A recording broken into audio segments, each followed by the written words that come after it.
Terima kasih Tuhan Yesus, selamanya segala pujian, hormat dan kemuliaan hanya bagi Engkau Tuhan. Pagi hari ini kami datang dengan segenap hati kami Tuhan. Kami datang dengan segala ucapan syukur kami Bapa. Terima kasih buat penyertaan Tuhan, perlindungan Tuhan, berkat-berkat Tuhan yang sudah boleh kami nikmati. Terima kasih Tuhan Yesus, hati kami berlimpah dengan ucapan syukur pagi hari ini Bapa. Suci kuduskan hati setiap kami Bapa. Ampuni setiap kelemahan kekurangan kami Tuhan Yesus. Kami mau masuk dalam tahta-Mu yang kudus. Kami percaya Tuhan Yesus, Kau sucikan kami sehingga kami layak Tuhan untuk masuk dalam hadirat-Mu Tuhan. Dan biarlah ibadah kami pagi hari ini bukan menjadi ibadah yang biasa-biasa saja Tuhan, tetapi ibadah yang benar-benar kami boleh masuk ke dalam dan tenggelam dalam hadirat-Mu Tuhan, sehingga kami boleh menikmati hadirat-Mu pagi hari ini Bapa. Kami serahkan ibadah raya kami Tuhan dari awal pertengahan sampai dengan akhirnya. Dan di dalam nama Tuhan Yesus bersama-sama kita berdoa. Bapa kami yang di surga, dikuduskanlah nama-Mu, datanglah kerajaan-Mu, jadilah kehendak-Mu di bumi seperti di surga. Berikanlah kami pada hari ini makanan kami yang secukupnya, dan ampunilah kami akan kesalahan kami, seperti kami juga mengampuni orang yang bersalah kepada kami. Dan janganlah membawa kami ke dalam pencobaan, tetapi lepaskanlah kami daripada yang jahat.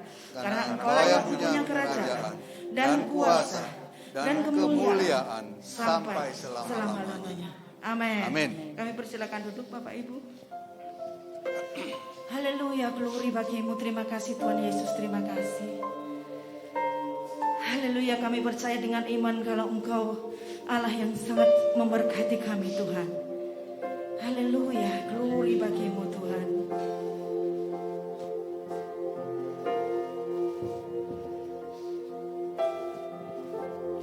Tuhan yang memilih, Tuhan yang untuk pergi dan berbuat bagi kerajaannya, membawa damai dan kasih, beritakan Injilnya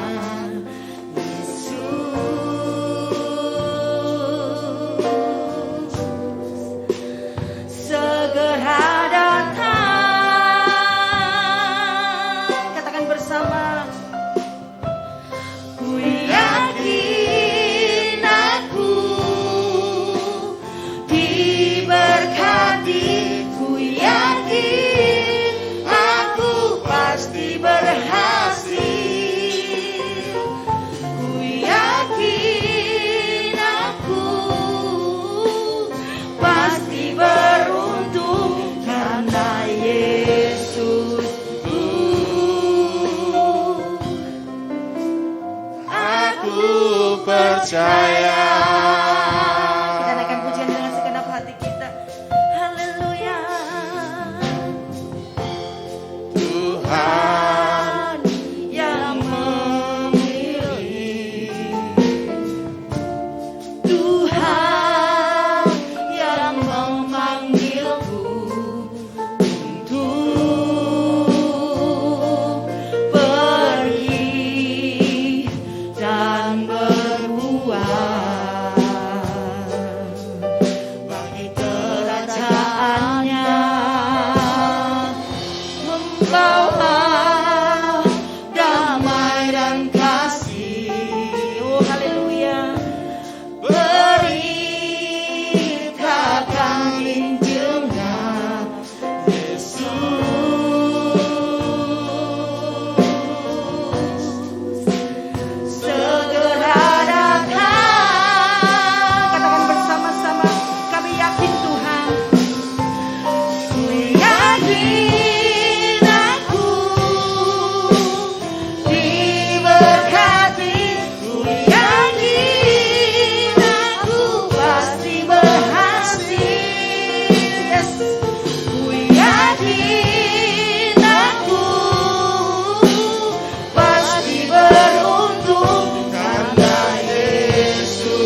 pasti beruntung karena Yesusku.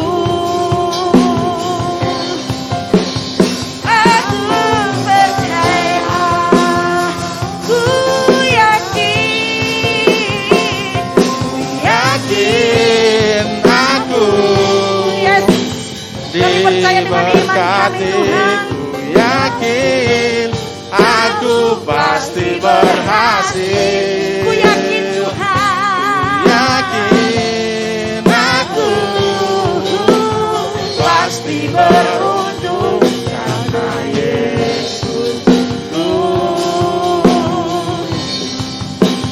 Aku percaya, katakan Tuhanku berjalan di depanku. Haleluya.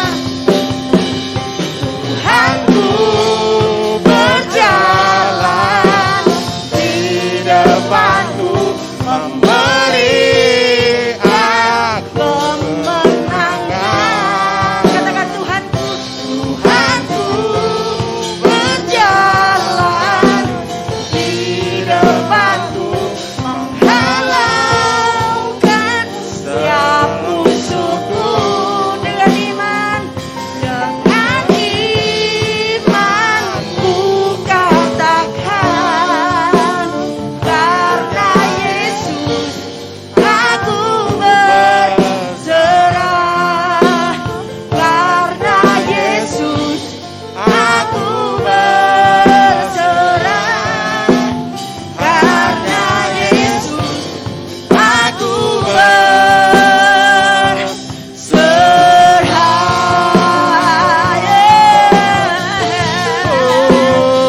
Haleluya.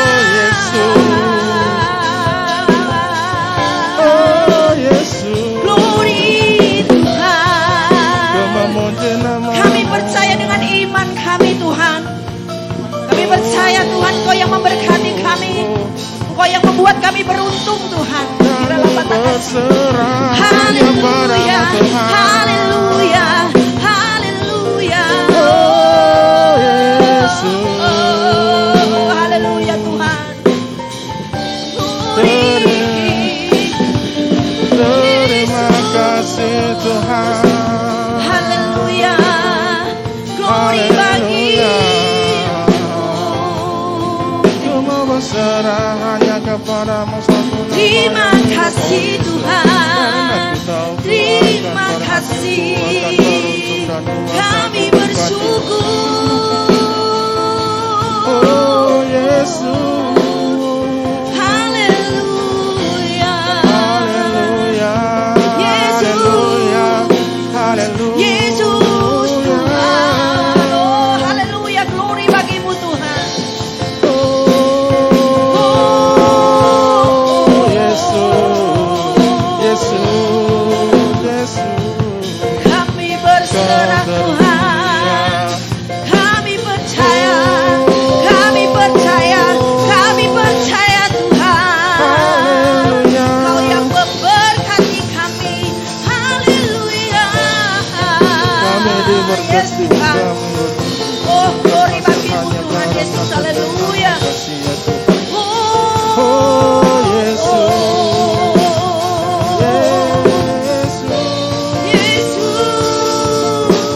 Yesus, kiranya batakara lama Yesus, haleluya. Oh, Yesus Tuhan, kami sembah Engkau Tuhan, sebab kami tahu hanya Engkau yang layak kami sembah Bapa. Haleluya, haleluya, kami buka hati kami Tuhan. Sikirala batakara lama Yesus. Oh, haleluya, haleluya. Kita sembah Tuhan kita. Kami percaya Engkau hadir di tengah-tengah kami Tuhan. Kami percaya Engkau hari ini bertata di atas pujian kami. Kiara labayase. Haleluya, haleluya. Oh, haleluya, haleluya. Yesus Tuhan, Yesus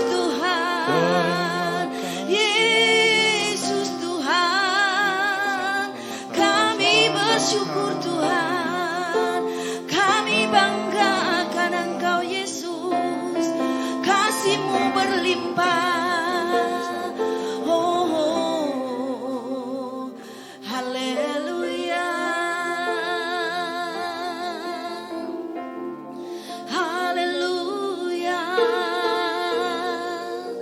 Glory bagimu Yesus. Haleluya. Haleluya Yesus. Kami percaya Tuhan hanya Engkau Allah yang layak kami sembah Tuhan. Kau Raja di atas segala raja bagi setiap kami Tuhan. Ku yakin aku diberkati. Ku yakin Aku pasti berhasil. Ku yakin aku pasti beruntung karena Yesusku. Aku percaya. Katakan bersama, ku yakin Tuhan, ku yakin aku diberkati, ku yakin aku pasti berhasil, ku yakin aku pasti beruntung karena Yesusku. Aku percaya. Katakan Tuhanku berjalan di depanku. Haleluya. Tuhanku berjalan di depanku, memberikan kemenangan.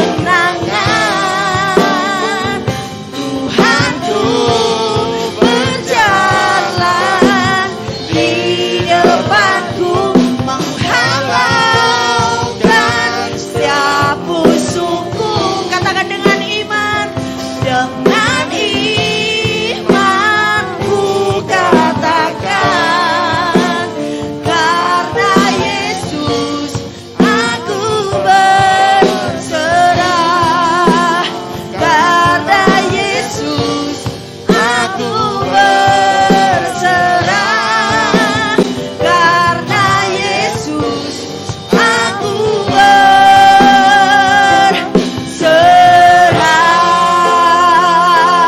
Yes, sorak-sorak kemuliaan bagi Tuhan. Haleluya.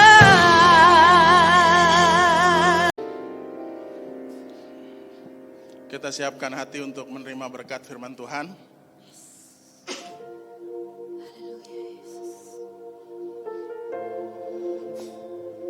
Kadang kalau kita berjalan sendiri dalam setiap masalah, kita selalu minta tolong sama Tuhan. Bahkan kadang kita tanya, Tuhan, Engkau di mana?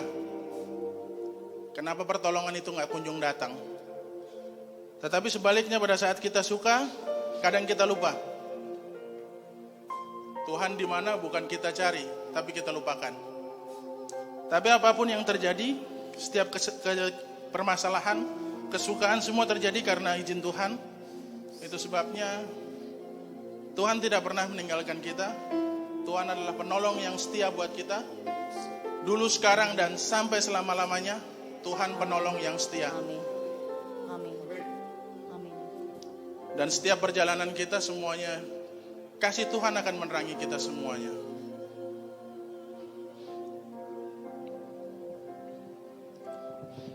Saat ku berjalan, kasih-Mu menerangi langkahku. Tak ku bimbang, karena ku tahu Kau bersamaku.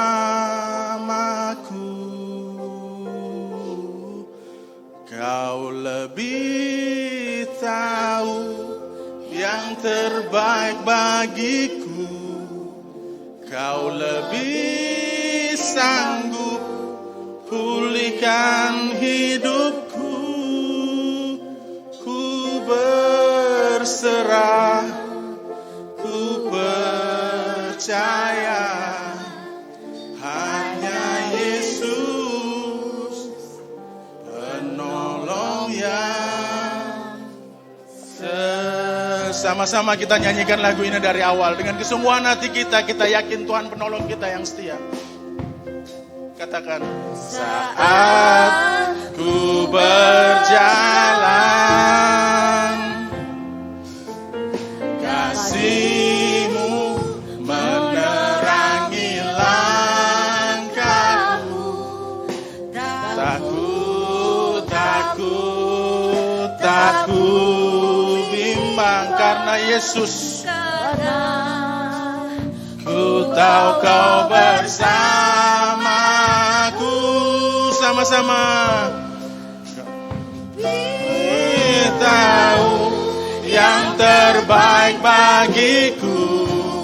Kau lebih sanggup pulihkan hidupku. Ku berserah, ku percaya hanya Yesus penolong yang setia. Mungkin ada dari saudara saat ini datang ke sini begitu banyak masalah, pergumulan rumah tangga, suami dengan istri, orang tua dengan anak, anak dengan orang tua, dalam pekerjaan, dalam usaha, dalam bisnis, dalam rumah tangga, dalam kehidupan sehari-hari. Semua saat ini kita serahkan kepada Tuhan. Karena saya yakin dan percaya Tuhan saat ini hadir di tempat ini. Ada amin? Tuhan hadir di tempat ini untuk menjamah hati saudara dan saya. Diselesaikan segala sesuatunya, segala sakit penyakit yang ada di tempat ini, semuanya Tuhan selesaikan.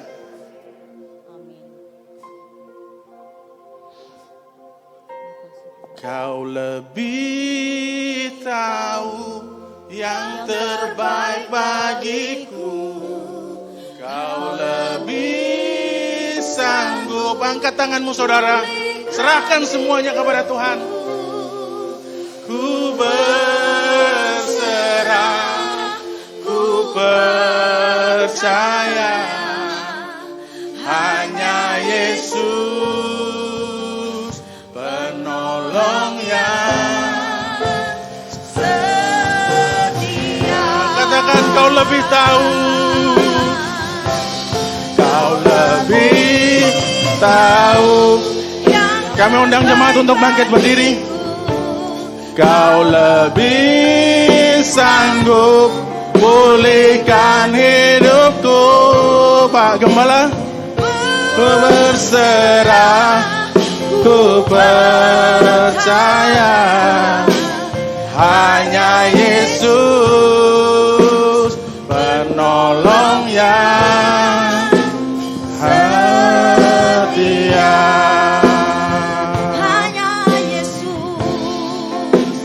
Hanya Yesus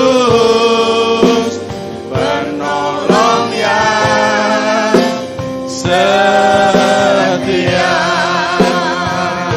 Hanya Yesus, hanya Yesus penolong yang setia.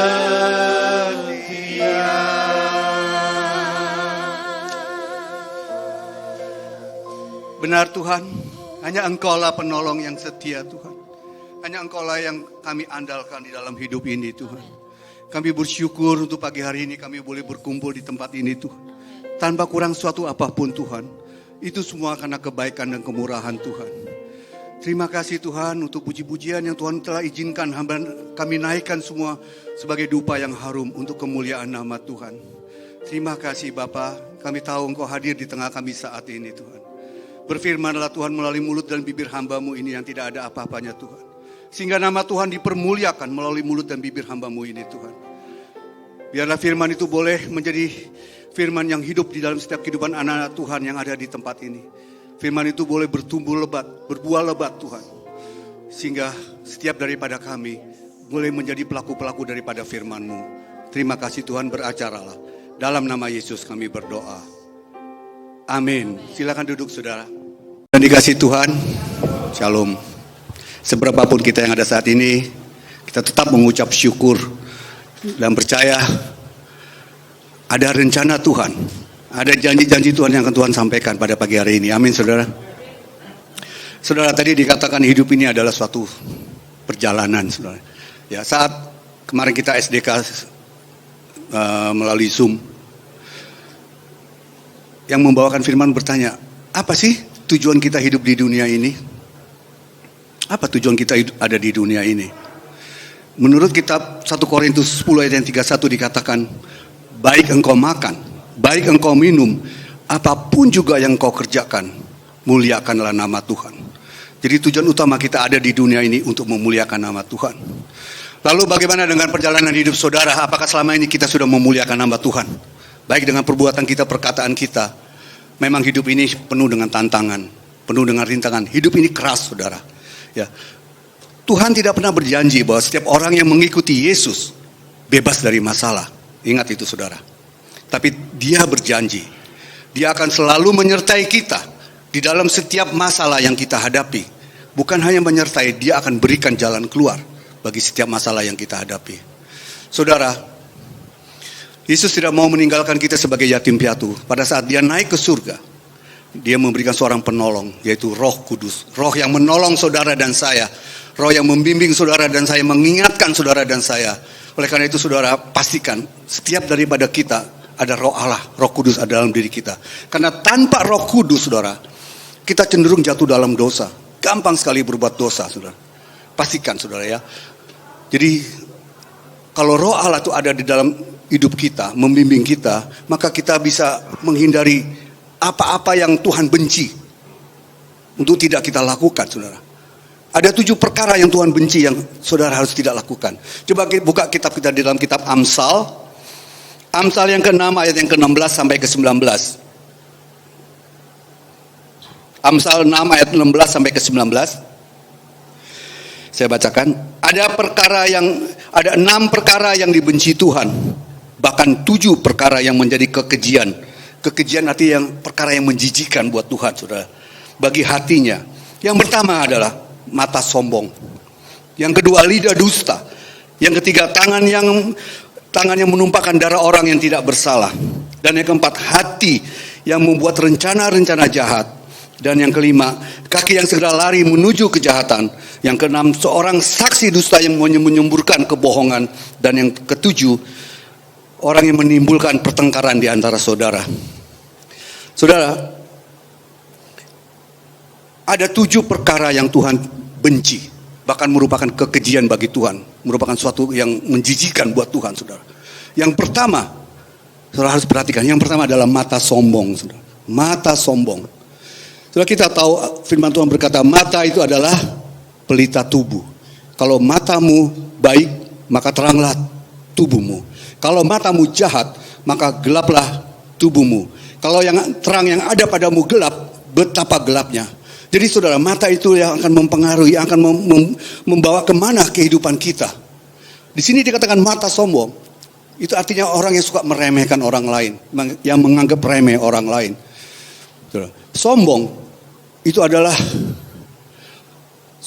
hal yang pertama dibenci oleh Tuhan. Kesombongan. Sombong itu artinya orang merasa dirinya yang paling hebat. Dia adalah paling segalanya, saudara. Ya, kesombongan itu adalah awal daripada kehancuran. Alkitab berkata seperti itu, saudara. Firman Tuhan berkata, kesombongan adalah awal daripada kehancuran. Malaikat Tuhan Lucifer, saudara. Karena dia mau menyamai Tuhan, menyamai Allah. Akhirnya dia dibuang, saudara, menjadi iblis.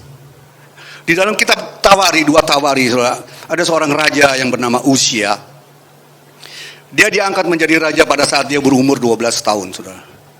Awalnya dia adalah orang yang setia, yang mengasihi Tuhan. Hidup benar di hadapan Tuhan. Dia mempunyai seorang pembimbing rohani yang bernama Sakaria. Setelah sekian tahun berjalan, saudara, Tuhan memberkati begitu luar biasa. Karena Uzia ini hidup takut akan Tuhan. Tetapi setelah dia menginjak dewasa, kerajaannya semakin kuat, namanya semakin termasyur, tentaranya semakin kuat, lalu dia mulai sombong, saudara. Dia mulai melupakan orang-orang yang telah mendidik dia untuk takut akan Tuhan. Dia mulai sombong, lalu dia melakukan apa yang dia mau lakukan, saudara. Dan dia membakar ukupan atau membakar kemenyan di bait Allah. Padahal itu tidak diperbolehkan. Hanya khusus untuk imam-imam Harun yang telah dikuduskan yang boleh melakukan itu. Nah, ciri-ciri orang sombong, saudara. Pada saat dia ditegur, pasti dia nggak suka ditegur, saudara. Demikian pula si Usia ini, saudara. Pada saat dia ditegur oleh imam-imam, dia bukannya sadar, malah dia marah, saudara. Dia merasa dia berkuasa. Lalu pada saat dia marah, saudara, timbullah kusta di jidatnya, saudara. Dan kusta itu terus menjalar ke seluruh tubuhnya. Dan pada saat itu orang yang punya sakit kusta harus diasingkan. Dan Raja Usia ini diasingkan dengan penyakit kusta sampai akhir hayatnya, saudara. Lihat, saudara. Kesombongan akan membuat ada awal daripada kehancuran. Orang yang sombong, saudara, orang yang sulit untuk berdamai, orang yang sulit untuk mengampuni, orang yang sulit untuk menerima perbedaan, itu adalah ciri-ciri orang yang sombong, saudara. Kalau dia bisa mengampuni orang lain, dia merasa harga dirinya tuh jatuh gitu, saudara. Sekarang pertanyaannya, saudara, apa sih yang kita sombongkan? Apa sih yang kita banggakan, saudara? Apa yang kita dapat? Popularitas, kekayaan, pangkat, jabatan. Kalau saudara menyadari bahwa itu semua asalnya dari Tuhan, bukan karena kehebatan kita. Alkitab kata jangan memegahkan diri, jangan menjadi sombong, saudara. Ya, lalu kalau itu semua datangnya dari Tuhan, apa alasan kita menjadi sombong, saudara? Apa alasan kita menjadi sombong? John Lennon, saudara tahu John Lennon dengan The Beatles ya? Pada tahun 70-an mungkin. Begitu terkenal John Lennon, saudara. Di dalam satu wawancara, dia diwawancarai oleh seorang reporter. Dia mengatakan bahwa keberadaan Yesus dan pengikutnya itu gak seberapa dibanding ketenaran dia, The Beatles, John Lennon dengan The Beatles-nya, saudara. Dia bilang kekristenan akan dengan sendirinya akan lenyap. Tetapi dia semakin terkenal, saudara. Sudah tahu apa yang terjadi? Gak lama kemudian ada orang menembak mati John Lennon. Dan saat itu juga The Beatles bubar. Lihat, saudara. Kesombongan adalah awal daripada kehancuran.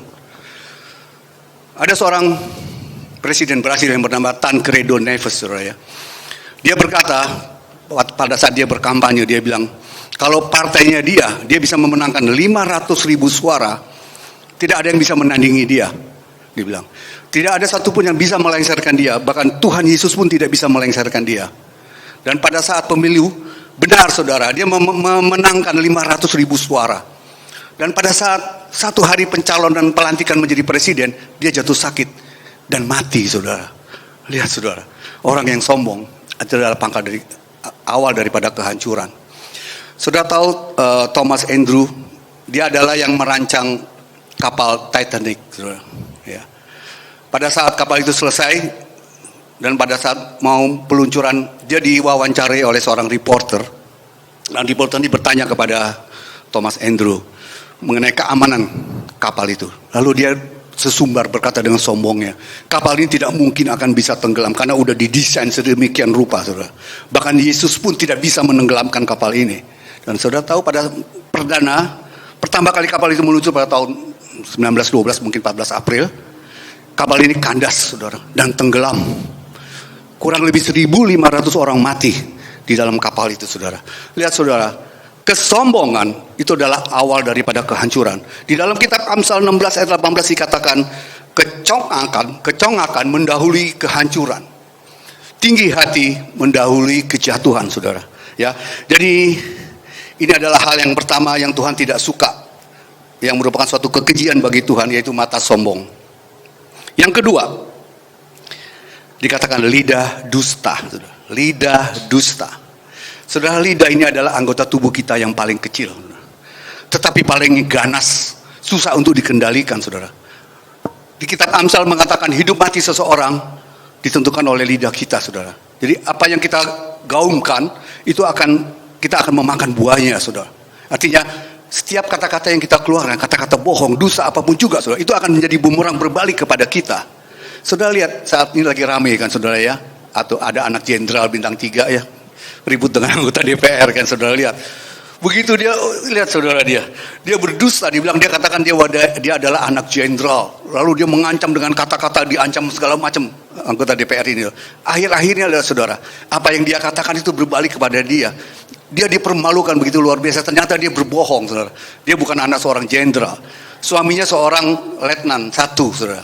Ya, dia akhirnya datang pertemuan pers minta maaf secara terbuka, saudara. Akhirnya apa yang dia katakan itu mempermalukan dia sendiri. Bahkan suaminya saat ini sedang ditahan karena pergi ke Bali katanya mau pengobatan alternatif tanpa izin dari atasannya, saudara.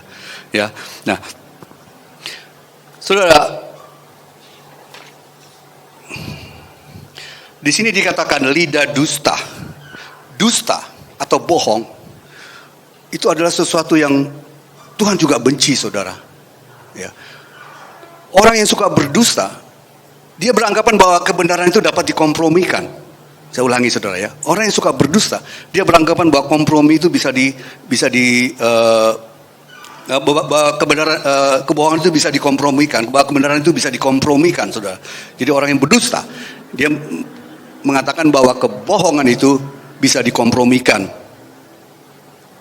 Orang yang suka berdusta, saudara, itu adalah orang yang gimana ya, saudara ya? Ada satu penyakit sebetulnya ya, penyakit bohong, dusta. Saudara pernah tahu penyakit mitomia? Pernah ada yang dengar penyakit mitomia? Penyakit yang suka hobinya itu berbohong. Jadi ada orang-orang yang memiliki penyakit ini, saudara. Ya, berbohong itu adalah dosa yang mengikat. Sekali kita berbohong, kita akan terus berbohong dan berbohong dan berbohong, saudara. Ya, akhirnya jadi kebiasaan berbohong itu. Ya, penyakit mitomania ini adalah penyakit orang yang suka berbohong. Sebabnya apa, saudara? Karena dia mengalami suatu kegagalan. Biasanya orang yang mengalami penyakit ini dia mengalami satu kegagalan, baik dalam keluarga, rumah tangga, baik dalam studi maupun dalam pekerjaan. Lalu dia mulai sebagai pelarian dia mulai mengarang-arang cerita, saudara. Dia berfantasi. Pada saat dia berbohong, dia berfantasi. Dan pada saat dia berfantasi, saudara, dia menikmati kebohongan itu, saudara.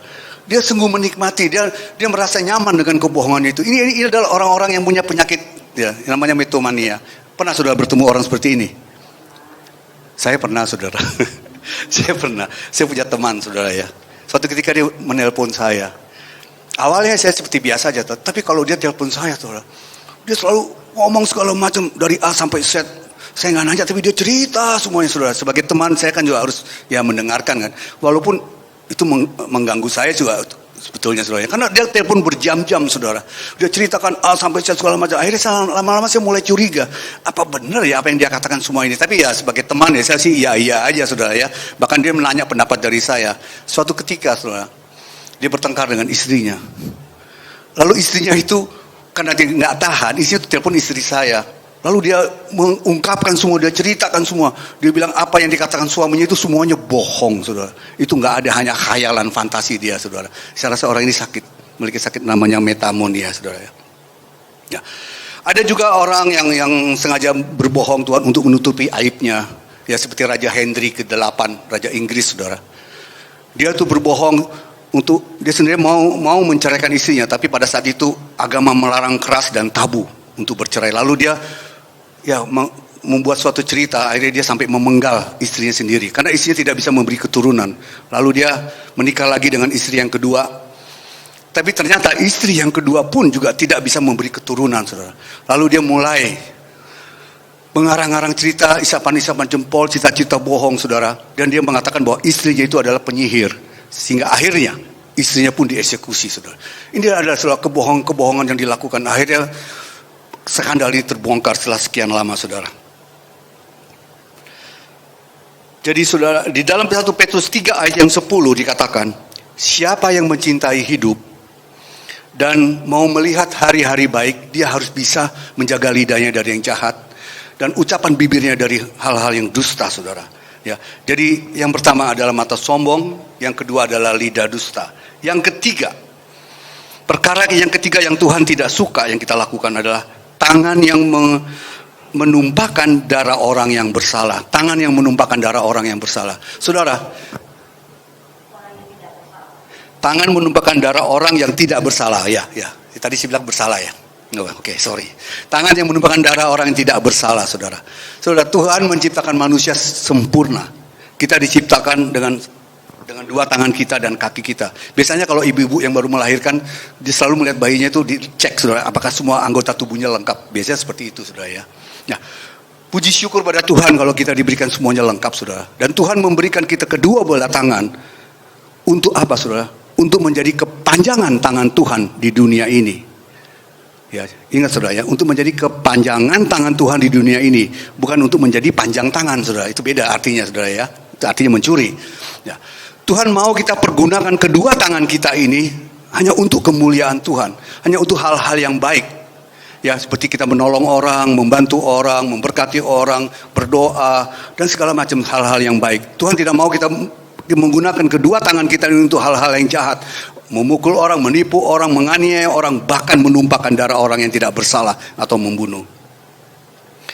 Nah, saudara, ada sebuah ilustrasi cerita, saudara, soal tangan kanan dan tangan kiri. Ya, suatu ketika tangan kiri itu berkata dengan tangan kanan. Dia bilang, aku iri dengan kamu, dia bilang. Kamu tuh selalu dipergunakan untuk hal-hal yang baik, hal-hal yang bersih, hal-hal yang terhormat, untuk berjabat tangan, untuk makan, untuk minum. Sedangkan aku selalu digunakan untuk hal-hal yang kotor, melakukan hal-hal kotor, apa yang jorok, yang kotor selalu aku kerjakan.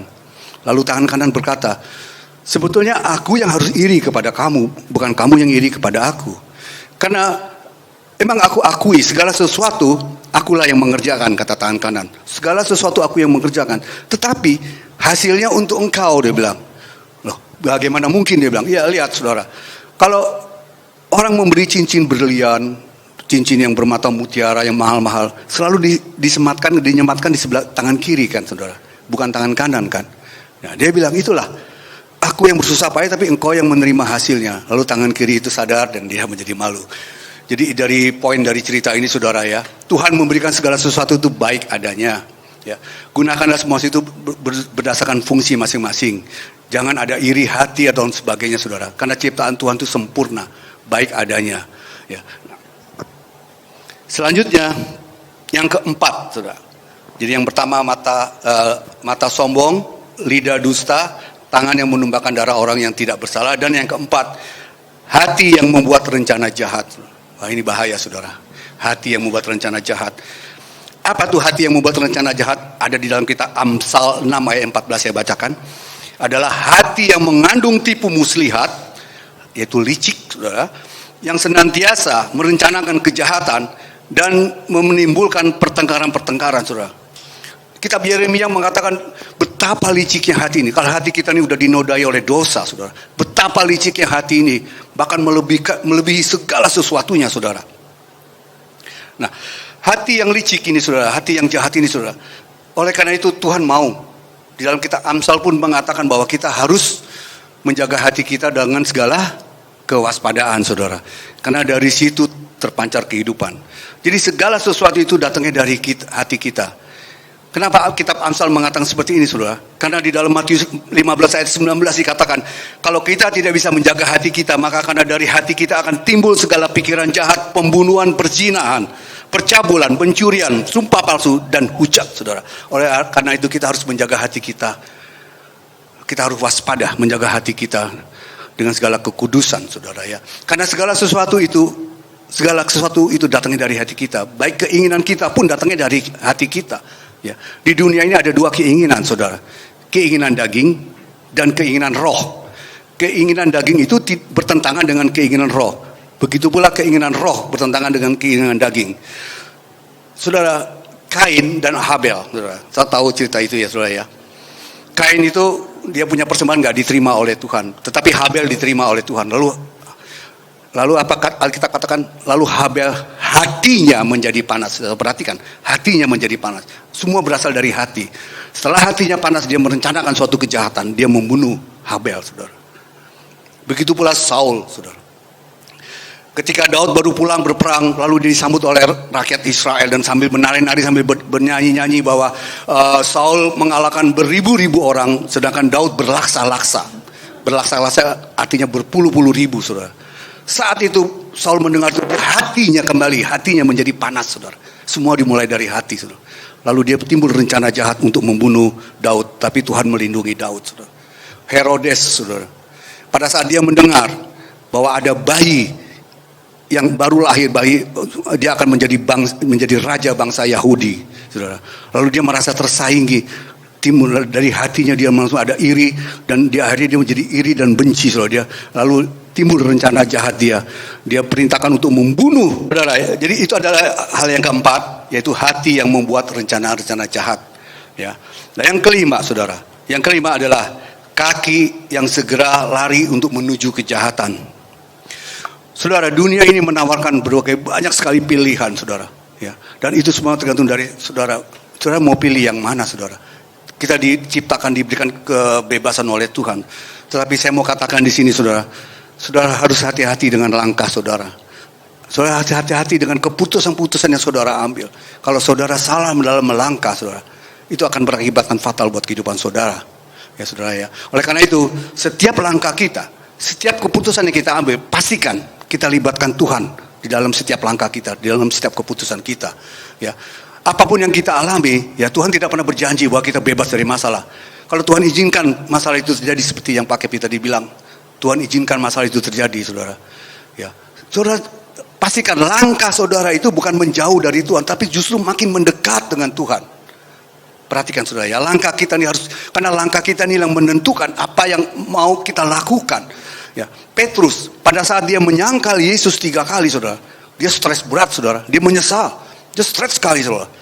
Tapi apa yang dia lakukan, saudara? Dia mengambil langkah yang benar.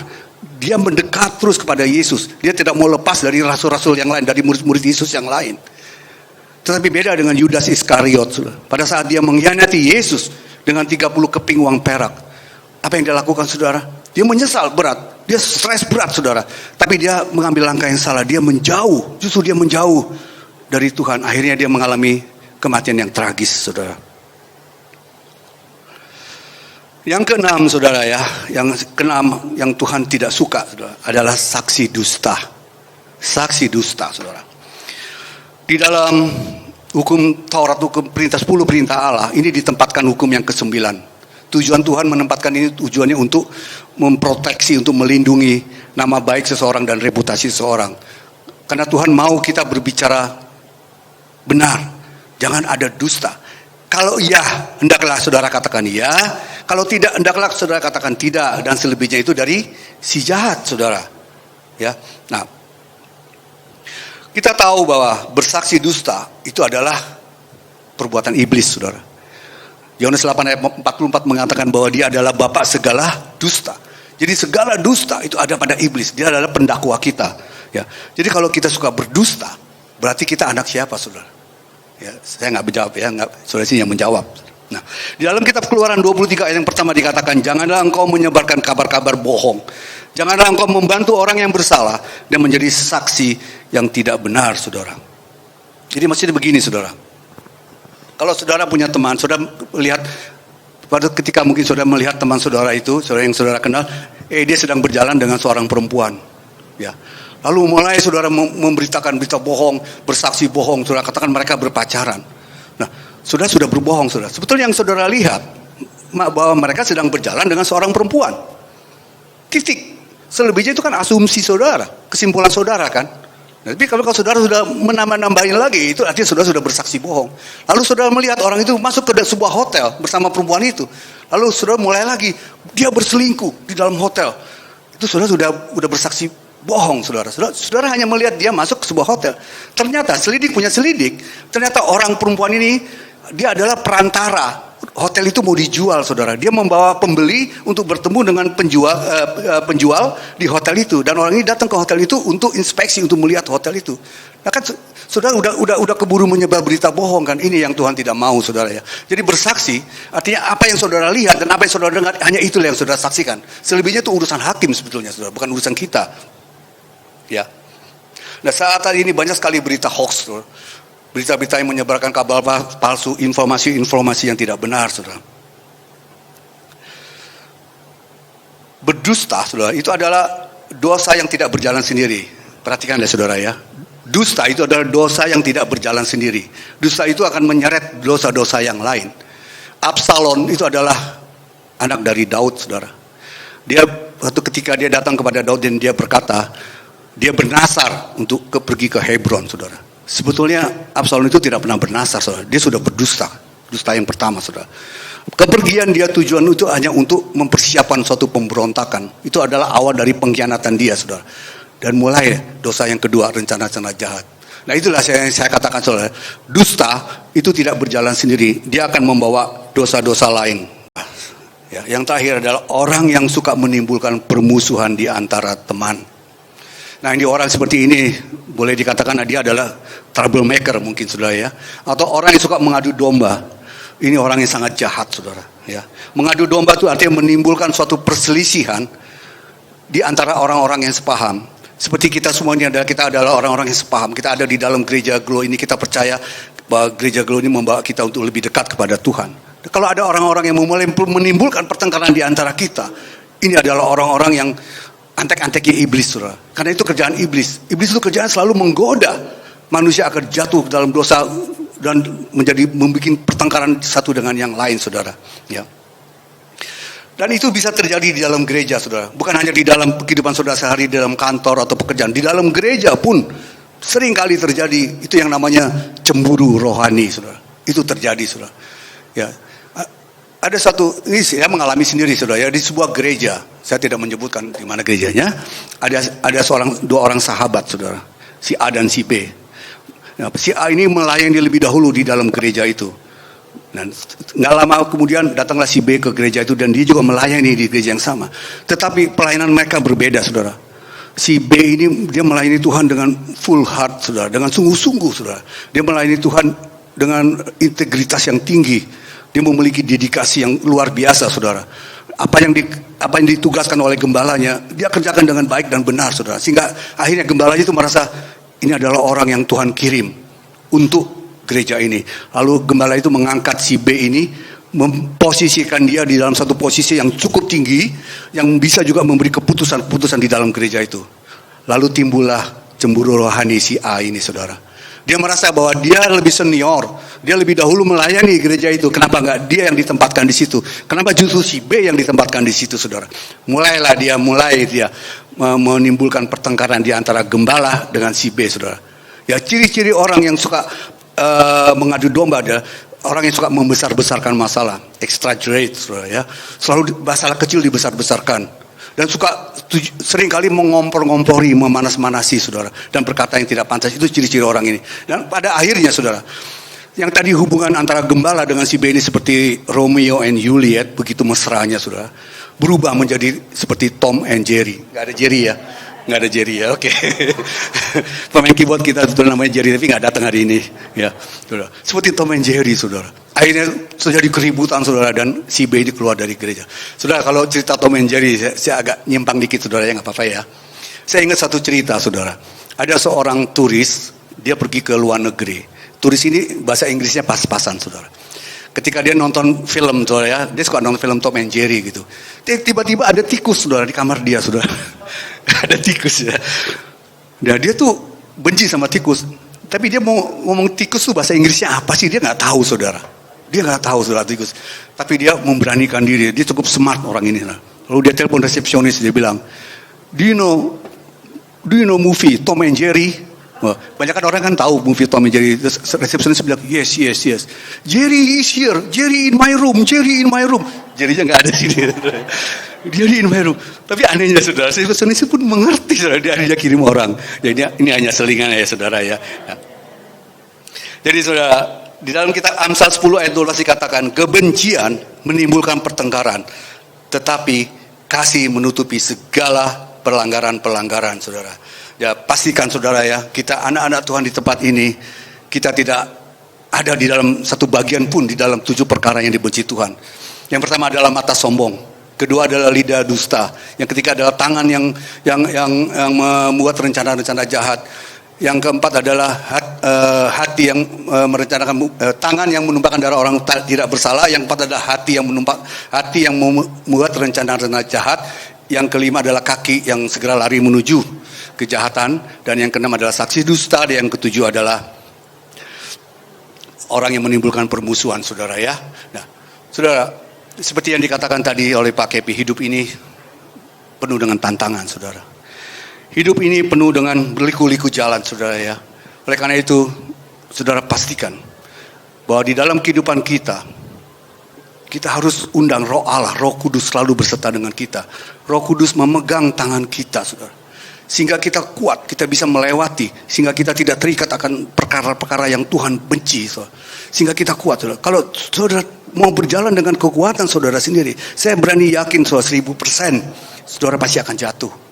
Karena Tuhan tahu manusia itu lemah. Sehingga Tuhan tidak mau meninggalkan kita sebagai yatim piatu. Pada saat dia naik ke surga, dia berikan orang penolong, yaitu Rohnya sendiri, Roh Kudus, saudara, untuk menolong saudara, untuk mengingatkan saudara, untuk menegur saudara. Sehingga kalau kita melakukan hal-hal yang dibenci oleh Tuhan, Roh kita nih yang ada di Roh Kudus yang ada dalam diri kita itu yang berbicara kepada kita, saudara. Ya, minta Tuhan selalu memegang tangan kita. Saya minta pemusik untuk maju ke depan. Kita minta Roh Kudus selalu memegang tangan kita, saudara. Ada sebuah lagu yang berkata, peganglah tanganku Roh Kudus. Coba tolong dimainkan. Lagu ini lagu lama tuh, saudara. Tapi ya, saya rasa cocok untuk firman ini. Peganglah tanganku Roh Kudus. Setiap hari ku tak dapat jalan sendiri tanpa Roh-Mu.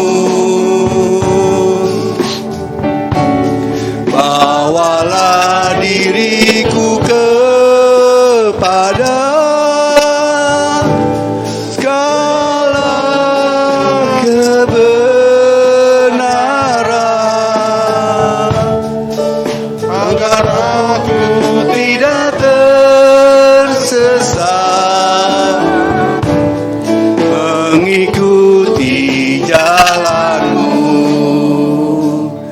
Saudara, kalau pada pagi hari ini Tuhan berbicara kepada saudara, Tuhan menegur saudara, ataupun saudara masih terikat satu bahkan lebih dari 7 perkara yang Tuhan tidak suka, pagi hari ini saya mau berdoa buat saudara.